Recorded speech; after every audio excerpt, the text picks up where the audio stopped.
그다음에 이제 쌍자엽식물 또는 이제 단자엽식물, 우리 말로는 이제 단자엽식물, 외덩이식물, 쌍덩이식물 이렇게 부르기도 하죠. 영어로는. 자, 요 내용들은 출제 빈도가 높은 내용이에요. 사실은 이제 재배학에서도 출제 빈도가 높고 식용작물학에서도 마찬가지고. 그래서 우리가 식물 이름을 보면 얘가 이제 쌍덩이 식물인지 이제 외덩이 식물인지 정도는 바로 구분할 수 있도록 여러분들이 공부를 해두셔야 되고, 여러분들이 이제 경험이 많지 않다 보니까는 어떤 작물의 이제 형태가 바로바로 생각 안 나는 경우가 있죠. 그래서 기초 과정은 예비 시간이라고 이렇게 생각을 하시고, 작물들도 여러분들이 이제 모르는 형태가 있으면은 요즘 뭐 인터넷이 잘 발달되어 있으니까 인터넷을 검색하셔서 그 형태를 좀 자세하게 구조를 좀 봐두면 작물들을 이해하는 데 도움이 많이 된다 이렇게 보시면 되고, 이것도 그 한 예죠. 그래서 형태를 보면 이게 단자엽식물이 쌍자엽식인지 구분이 갈 수 있는 내용들이에요. 그래서 그 형태상 보면 인맥, 연맥, 한글로는 연맥, 그 다음에 한글로는 인맥. 인맥은 보통 쌍둥이식물은 이제 우리가 앞에서 했던 망상맥, 이제 그물맥 형태로 되어 있습니다. 그러니까 넓은 잎의 형태고, 입이 넓고, 그물맥은 그러니까 보통 이제 입에서의 통도 조직이죠. 인맥은 보통 이제 형태가 망상맥 형태로 되어 있다.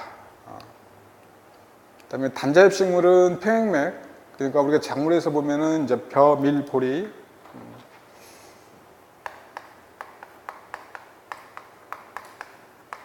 그다음에 호밀, 귀리, 기장, 옥수수, 율무. 그러니까 식용작물에서는 뭐 이런 종류들이 이제 보통 외덩이 식물이죠. 그러니까 문제 출제는 직접적으로 쌍자엽, 단자엽을 이제 구분하는 문제도 나오지만, 이렇게 예를 들면 이제 배하고 콩하고 이제 구분한다. 이제 그러면 기본 포인트는 이제 배는 외덩이 식물이고 콩은 쌍덩이 식물이고, 요걸 포인트로 이제 내용들을 구분하는 거니까 그렇게 응용해서 출제가 된다 이렇게 보시고, 기본적으로 우리가 작물 중에 식용 작물 중에 이런 것들은 이제 뭐 단자엽식물이라는 것들을 기본적으로 머릿속에 인지하고 계셔야지 문제풀이가 가능하다 그런 내용이죠. 뭐 어떤 것으로 이제 응용해서 출제가 될지 모르니까. 기타 나머지들은 다 대부분 다 쌍덩이 식물이고요. 뭐 감자나 고구마도 그렇고 마찬가지고, 콩과 작물도 다 대부분이 이제 쌍덩이 식물이죠.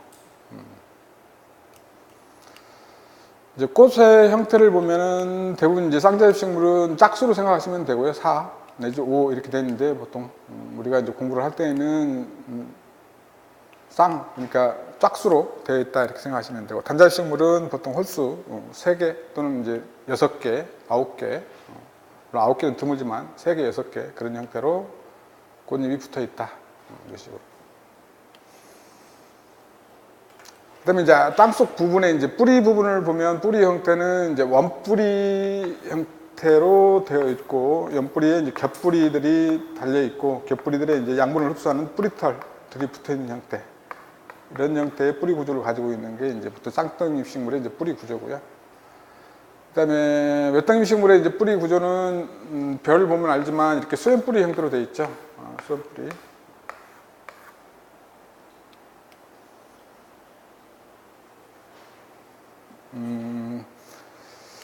그다음에 생활형은 대부분 이제 목본 식물들, 나무 종류들은 한 50% 정도가 이제 보통 쌍덩이 식물이고요. 그다음에 이제 목본 중에 종려 아시죠? 종류는 이제 뭐 또 외덩이 식물로 되어 있습니다.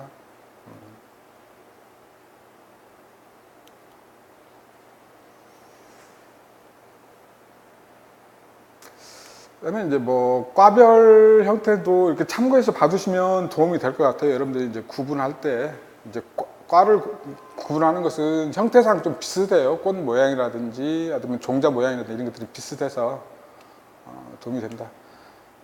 국화는 다 아시니까 국화꽃하고 비슷하게 생긴 종류들은 이제 다 국화과다 이렇게 보시면 돼요. 구분을. 그래서 여러분들이 과 구분하실 때 이제 보면 그 꽃이 형태가 이제 비슷하니까 얘는 국화과겠구나 이렇게 좀 유추할 수 있도록 하는 게 좋겠죠. 대표적으로 이제 작물 중에 이제 국화과는 이제 우리가 개별적으로 다루지는 않지만 이쪽 이제 재배학에서 이제 구분할 때에는 형태상 비슷한 것들은 어떤 그 생태라든지 생활이 좀 비슷하니까 좀 도움이 될 거다 그런 면에서 개념적으로.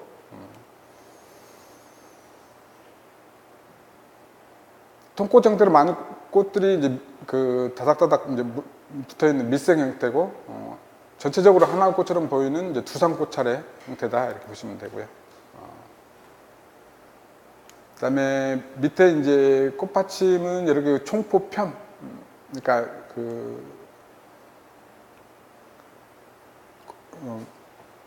밑에 받치는 그 잎이 따로따로 떨어진 형태를 이제 하나하나를 총포편이라고 하고요. 그 모인 형태는 이제 총포라고 하는데 둘러싸여 있다 이렇게 보시면 되고요. 낱개의 꽃은 꽃받침이 변하여 가시 또는 깃털이 되기도 하는 형태다. 이제 국화꽃의 형태는 이제 바깥에 붙어 있는 형태는 이제 설상화, 이제 혀처럼 되어 있다 그래서 설상화, 혀 모양 이렇게 얘기를 하고요. 안쪽에 붙어 있는 것은 이제 대롱 모양으로 되어 있다 해서 통상화 이렇게 부르고요. 실제로 생식에 관여하는 것은 이 안쪽에 있는 꽃들이죠. 이거는 이제 뭐 벌이나 나비 등을 유인하기 위해서 붙어 있는 구조고요. 국화꽃의 형태는 우리가 여러분들이 아시는 국화꽃하고 비슷한 형태를 가지고 있다 이렇게 보시면 되고요.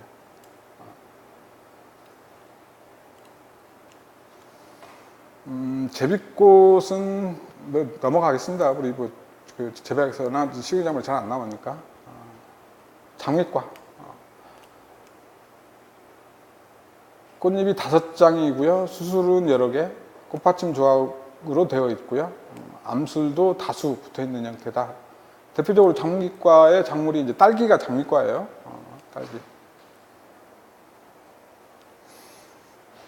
뭐 과수류에는 장미과들이 많고요. 사과, 배, 뭐 복숭아 다 장미과 종류들이고요. 대부분 과수들. 꽃의 형태가 거의 흡사하게 생겼다 이렇게 보시면 되고요. 색깔이 다를 뿐이죠. 그다음에 콩과는 이제 이런 꽃의 형태는 이제 접형화라고 해요. 접형화. 나비 모양으로 되어 있다 그래서 나비 접자, 접형화 이렇게 얘기를 하고요.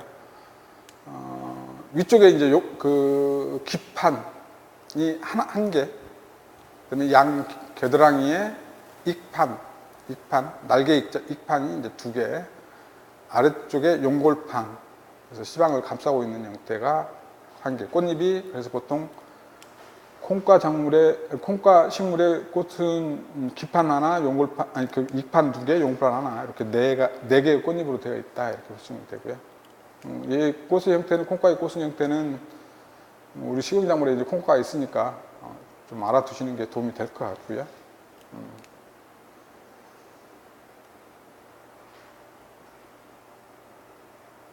용골판도 2개, 5개죠. 용골판이 하나가 아니고요. 용골판 2개 해서 꽃잎은 5장, 기판, 익판, 용골판 형태로 구성이 되어 있고요. 접형화, 나비 모양으로 되어 있다 그래서 열매는 꼬투리 형태죠. 콩깍지, 꼬투리. 그러니까 우리가 이제 나무 종류 중에 이제 콩과가 보면 이제 아카시 나무 같은 경우도 이제 보통 콩과죠. 꼬투리 열리는 거고. 그다음에 등나무도 콩과고 이런 식으로 알 수가 있어요. 콩꼬투리 열리는 것들은 대부분 다 콩과니까요. 잎은 주로 복엽 형태고 기수우상 복엽 형태다 이렇게 보시면 되고요. 뭐 석주과는 우리 작물에는 뭐 해당되는 게 없으니까 이게 이제 이게 하나의 꽃잎이에요. 2개가 하나의 꽃잎이다. 그래서 보통 5개 붙어 있고요. 잎이 이제 옆병이 없고 기부에 바로 붙어 있는 형태다. 이렇게 보시면 되고 특징이니까요. 십자가과는 좀 알아두셔야죠. 이제 지금은 십자가과로 부르지 않고 이제 공식 명칭이 이제 배축과 이렇게 해서 맹신이 붙으니까.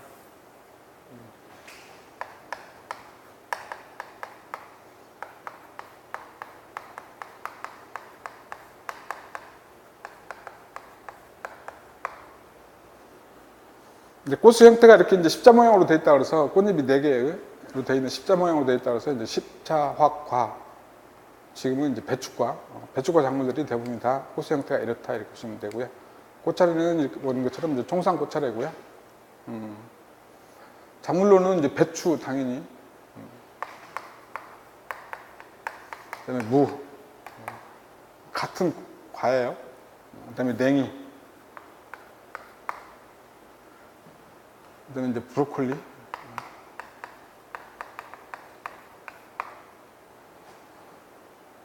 그다음에 겨자, 뭐 이런 종류들이 배추과예요. 십자가 작물이다. 그래서 이제 대충은 이제 배추과들이 이렇게 작물들을 좀 알아두는 게, 얘네들은 이제 뭐 보통 그 타가수정 기작으로 이제 자가불합성 작물이죠.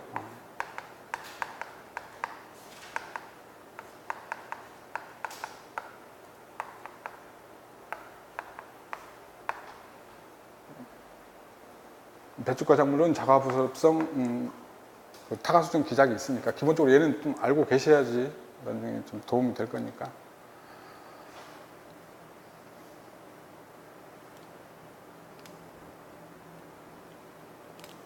수술은 6개인데 4개는 좀 강하게 생겼고 2개는 좀 약하게 생긴 그런 형태를 가지고 있다. 꽃차례는 총상 꽃차례. 고수베일이 십자 형태다 이렇게.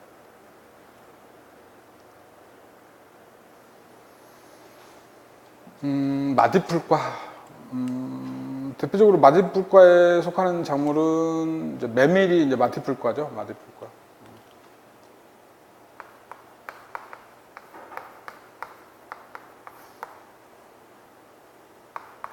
뭐 메밀이 마디풀과인지는 반드시 알고 계셔야 되죠. 나중에 이제 뭐 더 반복 계속 되겠지만.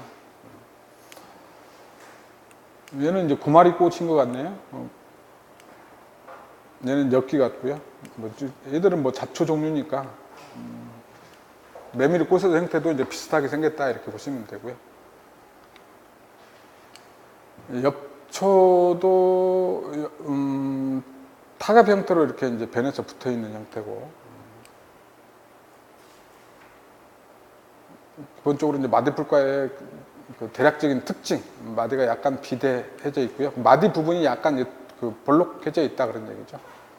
그다음에 꽃잎이 없고 꽃받침이 5개 또는 3+3 형태, 꽃은 이상 모양이거나 두상 꽃차례로 모여 달림, 이런 형태고요.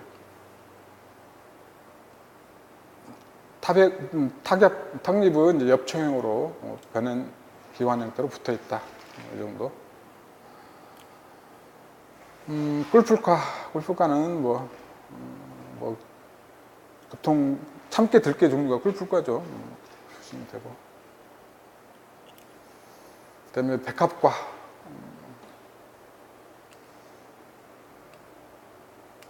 화피 6장, 꽃잎 3장, 꽃받침 3장이 방사상 형태로 붙어 있고요. 수술은 6개 또는 3개, 잎은 단엽, 호생, 평행맥 형태. 잎은 넓지만 얘는 이제 잎맥을 보면 평행맥이에요. 그래서 백합과는 이제 평행맥 형태다 이렇게 보시면 되고요.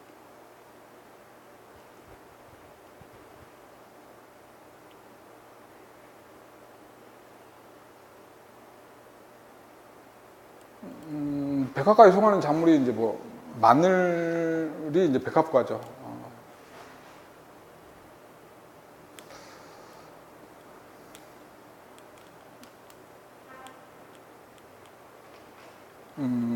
자, 여기서 이제 뭐 PPT 내용들은 이제 이렇게 간편하게 봤고요.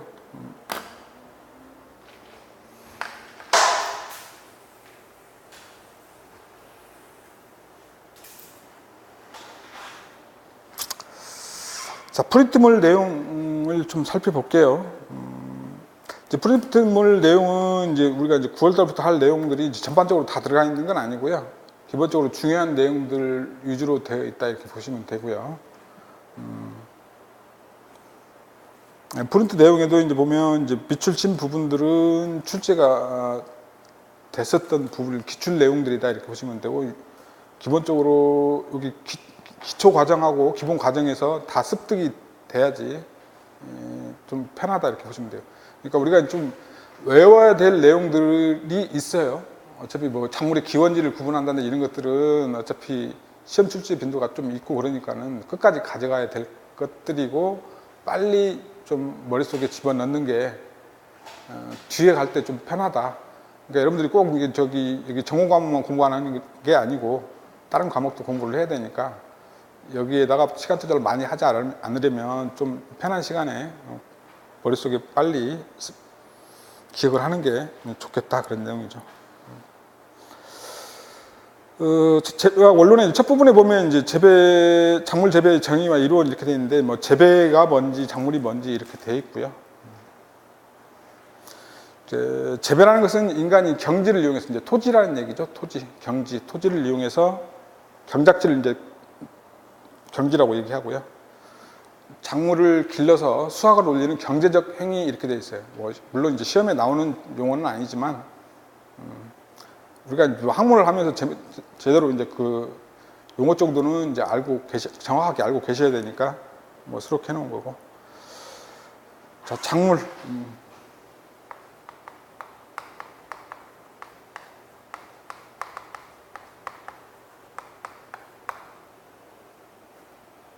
그다음에 왜 이제 재배,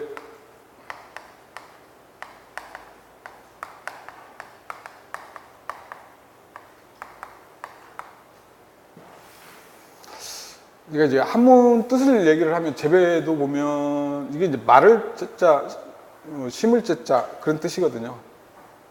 그러니까 이게 토지를 이용해서 여러 가지 이제 경작 도구죠, 그죠? 농사 기구.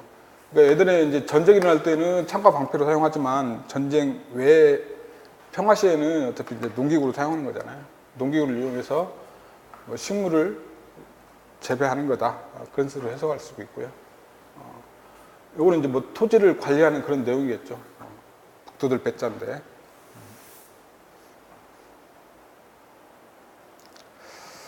작물은 일단은 그 인간에게 이용성과 경제성이 있어야 돼요.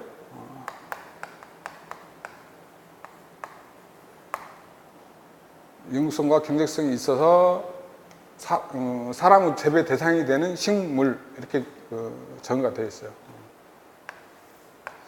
예전에 이제 조금 오래전에 출제됐던 그런 내용들인데, 요즘은 뭐 앞에 있는 내용들 이런 것들은 뭐 기본적으로 뭐 맞으라고 그냥 거저 주는 문제니까요. 기본적으로 좀 알고 계셔야 되죠.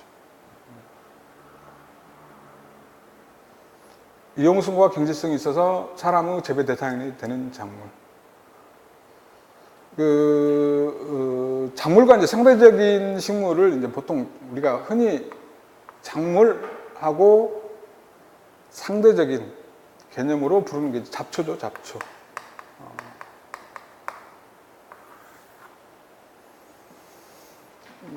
잡초의 이제 정의는 인간의 의도에 역행하는 존재 가치상의 식물, 이렇게 되어 있어요.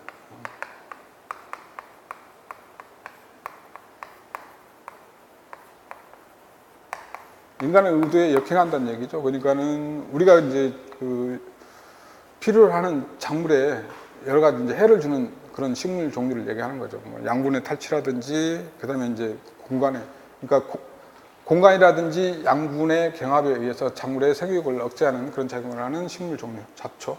역행하는 존재 가치상의 식물이라는 얘기죠.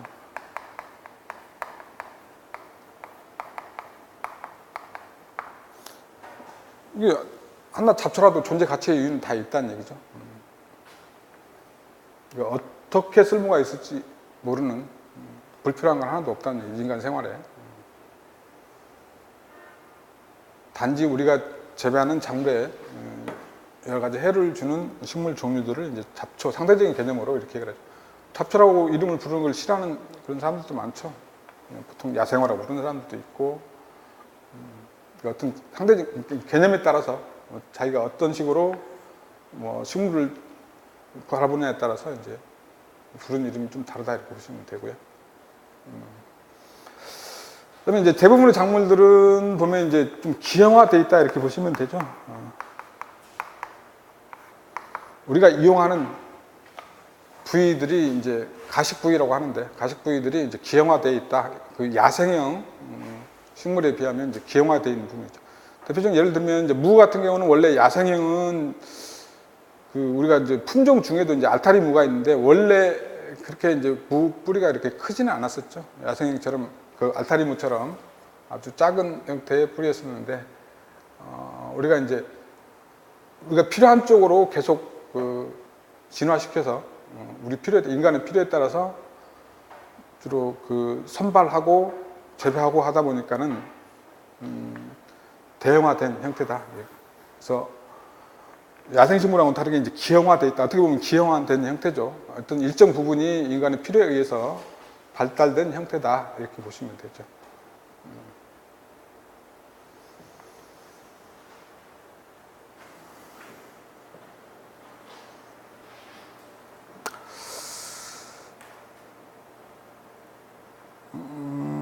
그 작물의 용어는 좀 기본적으로 좀 알고 계셔야 되고, 그 다음에 이제 전체적인 이제 재배학의 이제 내용들이 이제 그 밑에 이제 그 세 번째 내용인데요.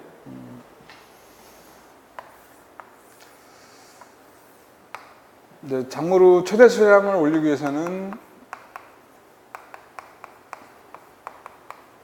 유전성. 유전성은 이제 재배작물의 품종과 관련된 거죠. 유전성 또는 품종이라고 하고요. 품종이 유전적으로 여러 가지 환경에 잘 견디는 거고, 그 다음에 유전적으로 우리가 필요한 부위가 많은 수량을 낼 수 있는 구조로 유전적으로 가지고 있는 품종이 그 수량이 많이 관여를 한다 이렇게 보시면 되고요. 그 다음에 재배 환경.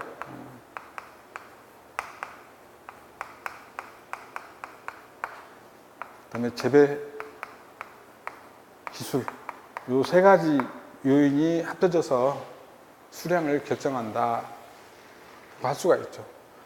그래서 우리가 공부하는 재배학의 전체적인 내용이 뭐 이렇게 되어 있습니다. 유전성, 그다음에 재배 환경, 재배 기술. 물론 이제 그 각 내용들이 이제 세분화돼서 구분해서 또 볼 거고요. 재배 환경 같은 경우는 자 이렇게 되어 있어요. 이게 토양, 수분, 그다음에 공기, 그다음에 광, 온도. 이게 전체적인 이제 재배 환경에 대한 내용이죠.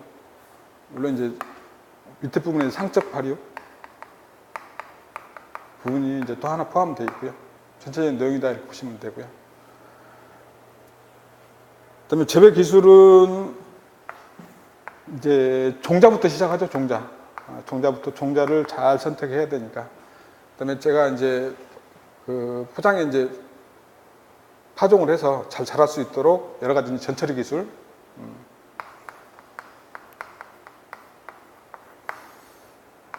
그다음에 이제 이게 뭐 최하라든지 소독, 침종, 싹 틔우기, 최하 뭐 이런 거라든지 여러 가지 이제 뭐 재배법, 그다음에 윤작 체계,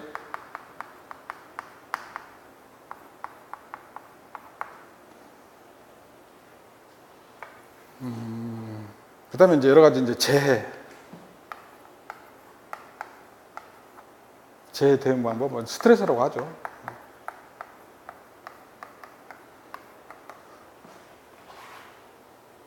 그러니까 뭐 추위, 뭐 냉해, 뭐 한해,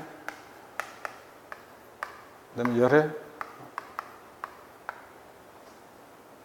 그다음에 건조, 풍해, 뭐 이런 내용들, 스트레스에 대한 내용들, 이런 것들이 이제 재배 기술 관련된 내용이다 이렇게 보시면 되죠.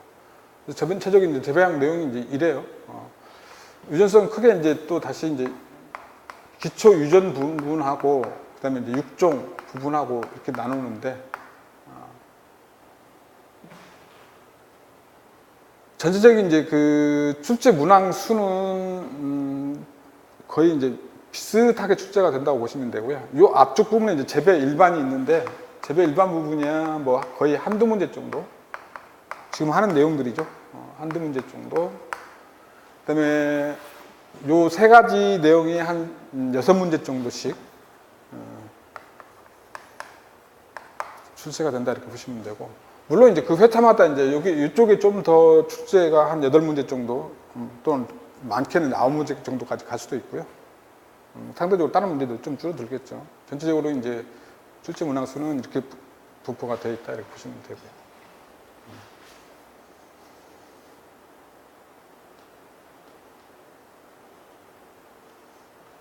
그래서 그 지그시에 있는 작물의 수량은 유전성, 환경 조건, 재배기술 세변으로 하는 삼각형 면적으로 표시한다고 할 수 있다. 작물의 최대 수량을 올리기 위한 조건. 물론 이제 뭐 내용들은 이제 출제가 됐었고요. 근데 얘네들은 뭐 이제 한 번 그냥 머릿속에 이제 기억하는 걸로 족한 거지 계속 반복할 내용들은 아니고요. 자, 그다음에 이제 재배의 특징. 그래서 재배 특징은 이제 생산면, 유통면, 소비면 이렇게 세 가지 내용으로 좀 구분해서 볼 수가 있고요. 물론 출제가 간혹 잘 되는 부분이니까. 근데 내용은 상식적으로 이제 우리가 이해할 수 있는 내용들이에요. 얘도 이제 많이 오래 가지고 갈 내용들은 아니죠. 한 번 정도 이렇게 머릿속에 익히면 되는 부분이다 이렇게 보시면 되죠. 그래서 첫 번째 보면 가장 큰 특징은, 재배의 가장 큰 특징은 유기생명체, 식물을 다루고 있다 이렇게 보시면 돼요. 유기생명체를 다루며 생산수단은 토지죠. 토지를 생산수단으로 사용하는 거죠. 요즘은 꼭 그렇지만은 않죠. 예전에 이제 재배 개념하고 요즘은 이제 양액재배 같은 게 있으니까 꼭 토지만을 생산수단으로 이용하는 건 아니죠. 니은, 자연환경의 영향을 크게 받는다. 그렇죠? 환경 영향을 보통 이제 이 세 가지 요인 중에서 이제 벼 같은 경우는 이게 한 유전이 한 50% 정도 작용을 하고요. 품종이 가장 중요하게 작용을 하죠. 그다음에 이제 이게 한 30%, 저쪽 재배 환경이 한 20% 정도의 영향을 미친다 이렇게 보시면 되고요.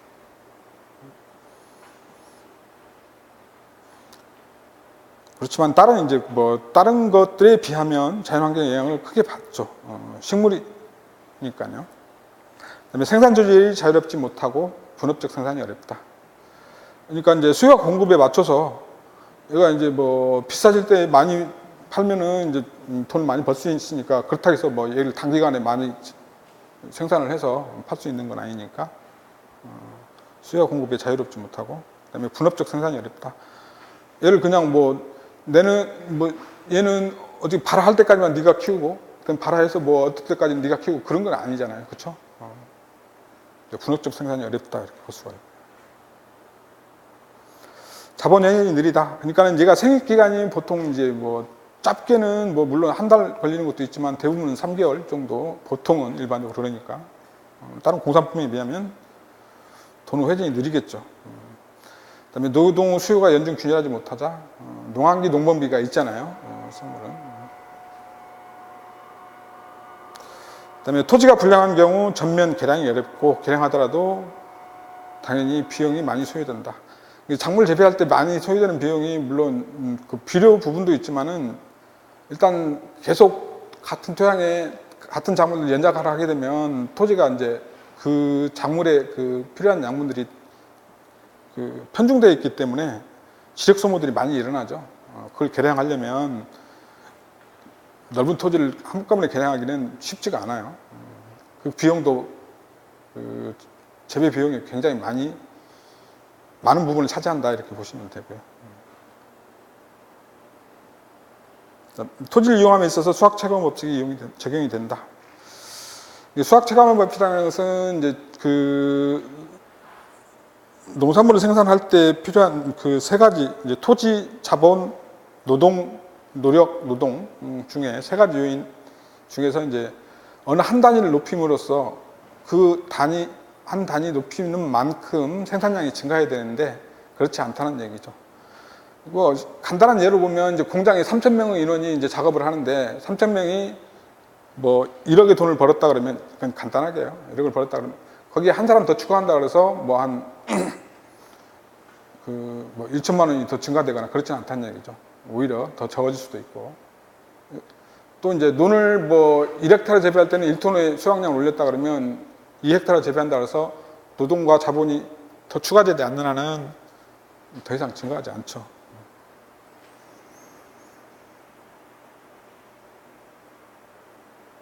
수학 체감 법칙이 적용된다. 그런 내용이고요. 그 다음에 유통면, 생산면 연성은 그렇고요. 재배 결과 얻어진 농산물은 변질되기 쉽고, 아무래도 이제 수분이 많은 농산물들이 많기 때문에 변질되기 쉽다. 그 다음에 가격 변동이 심하다. 위에 같은 맥락이죠. 그 다음에 가격에 비해 중량이나 용적이 큰 것이 많아서 수송비, 운반비가 많이 소요되는 것도 특징이죠. 그 다음에 생산이 소규모적인 경우, 특히 우리나라 경우가 그렇죠. 소규모이고 분산적이기 때문에 보통 이제 조방적이라고 하죠.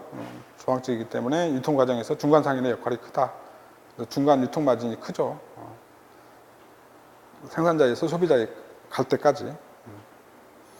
소비면에서는 농산물은 공산물에 비해서 수요와 공급 탄력성이 작아서, 그러니까 수요 공급성이 작다는 말은 이제 비탄력적이라고도 하죠. 그런 용어를 사용할 수도 있다는 거. 그래서 가격 변동이 매우 큰 그런 재배 형태다 이렇게 보시면 되고요. 그래서 생산면, 유통면, 소비면 가끔 출제되는 문제들이어서 좀 봐두셔야 되고요. 그다음에 작물의 특징, 중요도가 높고요. 이쪽 부분에서 이제 출제 빈도가 굉장히 높은 거죠. 재배 일반 쪽에서. 이용성과 경쟁력이 높은 식물은 정의에서 얘기했었고요. 그다음에 2번 사료작물, 보통 가축들이 먹이로 이용되는 사료작물처럼 이용 부위가 식물체 전체인 경우도 있지만 대부분이 재배 목적 부위가 기형화되어 있는 형태다. 특정 부위가 일반 야생식물하고는 다른 형태로 되어 있는, 그러니까 뭐 종실이 크다든지 잎, 과실 등이 기형화되어 있는 형태다. 작물의 경제성이 높이려면, 아무튼 돈을 많이 벌려면 그런 뜻이죠. 쉽게 얘기하면 돈이 많이 벌려면 특정 수확 대상 부위의 수량이 높아야 하는데 일종 기회식물 형태로 되어 있는 형태다. 기형으로 발달된 작물은 특히 이제 4번 지문 같은 게 이제 보통 틀린 지문으로 많이 출제가 되니까 좀 더 유념해서 기억을 해두시고요. 기형으로 발달된 작물은 야생식물보다 생존 경쟁력이 약하다. 그러니까 보통 인간의 보호하에 이제 재배가 되기 때문에, 그래서 자연 상태 그대로, 그러니까 관리를 하지 않고 자연 상태로 그대로 방치하면 소멸되기 쉽다.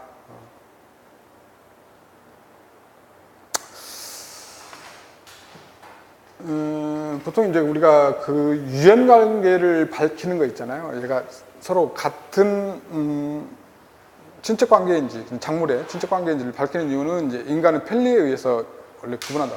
불필요하게 그렇게 많이 작물들 또는 식물들을 분류하는 이유는, 예를 들면 인삼하고 오가피가 같은 친척이에요.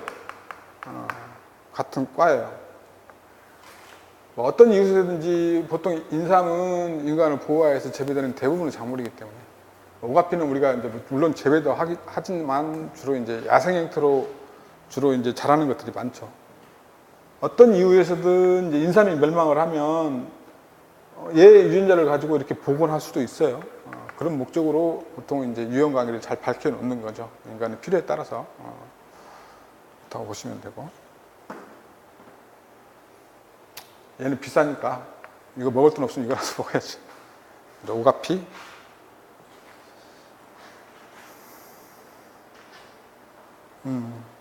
그래서 4번 지문 좀 잘 눈여겨 봐두시고요.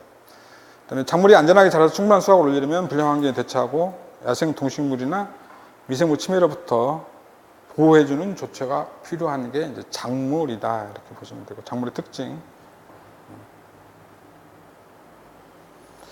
그다음에 재배의 기원과 발달해서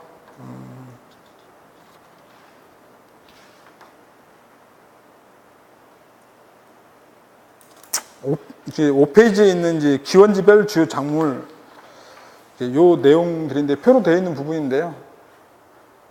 요 내용을 얘기하는 거에 있었어요. 앞에서 얘기할 때. 이 내용들은 좀 그 빠른 시간 안에 머릿속에 이렇게 담아두는 게 뒤에 공부할 때 노력을 좀 덜 할 수 있는 거다 이렇게 보시면 되고요. 그 제비국 기용과 발달은 좀 쉬었다가 이어가겠습니다.